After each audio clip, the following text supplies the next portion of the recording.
साथियों, इनकी पिछले 10 साल सरकार रही, ना हमारे बच्चों को पढ़ने दिया, और जो बच्चे पढ़ लिख कर पेपर दे के आते हैं सरकारी भर्ती के लिए, वो भी लीक करा दिया, क्योंकि ये लोग रोजगार नहीं देना चाहते।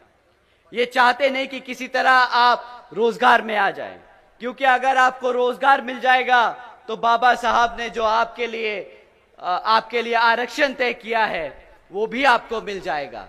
तो जब आपको नौकरी नहीं देनी पड़ेगी तो आपको आरक्षण नहीं देना पड़ेगा।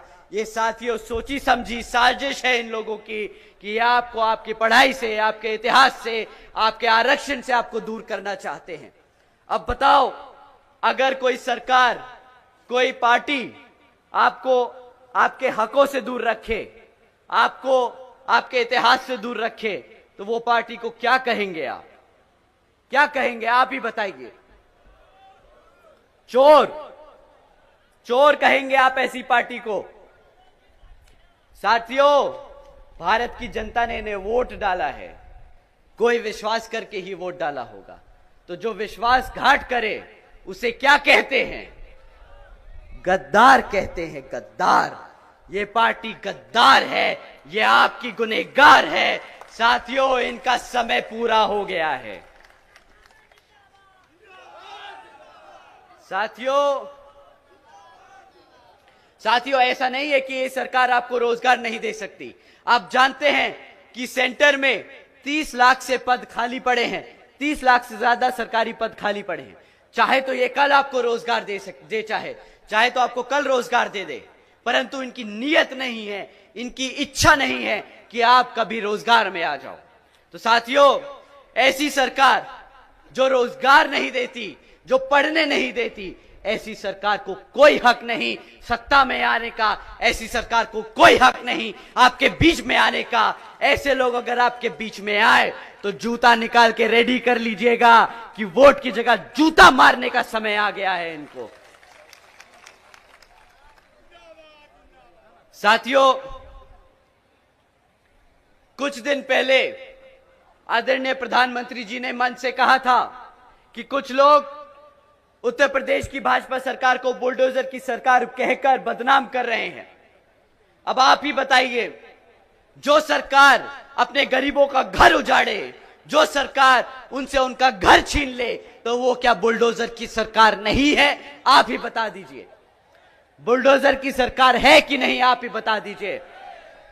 साथियों, ये बुलडोजर की सरकार पर आदरणीय प्रधानमंत्री जी ने कहा था कि नहीं, वो बुलडोजर की सरकार नहीं है। तुम्हें आंखें खोलनी चाहिए और देखना चाहिए कि उत्तर प्रदेश में कितनी प्रगति हो रही है, कितना व्यापार बढ़ रहा है। तो साथियों, हमारे प्रधानमंत्री जी हैं, अगर कहेंगे आंखें खोल के देखो, तो हमने कोशिश करी, ढूंढा कि उत्तर प्रदेश में क्या चल रहा है। घर उजाड़ना तो एक कहानी थी, दूसरी ओर क्या चल रहा है हमने वो भी पढ़ने की और समझने की कोशिश करी। तो साथियों, पाया कि यूपी आज पूरे देश में नंबर 1 बन चुका है। उद्योग में नहीं, अपनी बहन बेटियों पे अत्याचार करने के लिए देश में नंबर 1 बन चुका है। लालच है ऐसी सरकार को जो अपनी बहन बेटियों को सुरक्षा नहीं दे पाती। साथियों, उससे भी डरावना सच सामने आया। यूपी में 40% बच्चे कुपोषण के शिकार हैं और यह देश में नंबर सबसे ज्यादा है। देश में सबसे ज्यादा कुपोषण के शिकार के केसेस बच्चों के यहां उत्तर प्रदेश में आते हैं। ऐसी सरकार जो अपने बच्चों को भूखा रख ले, वो बर्दाश्त कर ले, क्या ऐसी सरकार को सत्ता में रहने का हक है? नहीं है ना? बिल्कुल। परंतु साथियों, हमारे आदरणीय प्रधानमंत्री जी ने कहा कि आंखें खोल बेटा, आंखें खोल और देख यूपी में क्या प्रगति हो रही है। तो हमने फिर देखा कि भाई कुछ रह गया हो, तो पता चला नेशनल क्राइम ब्यूरो का डेटा कहता है कि उत्तर प्रदेश में 16,500 से ज्यादा किडनैपिंग के केस दर्ज किए गए।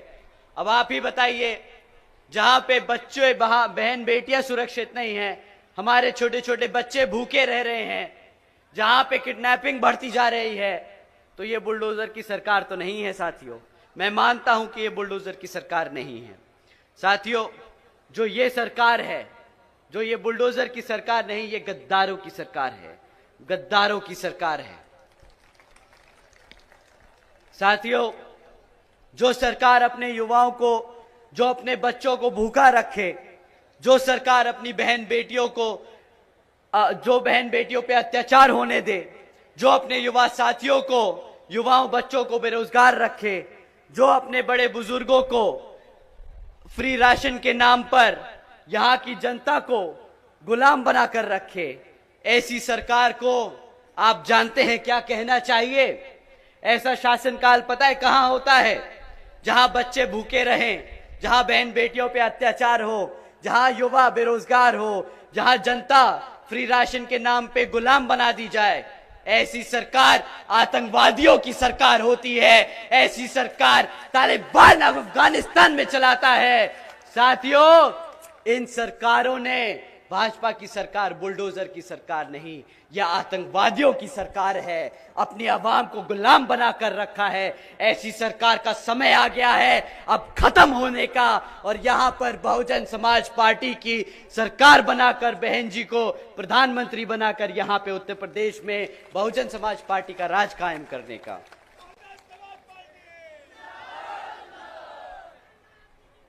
साथियों,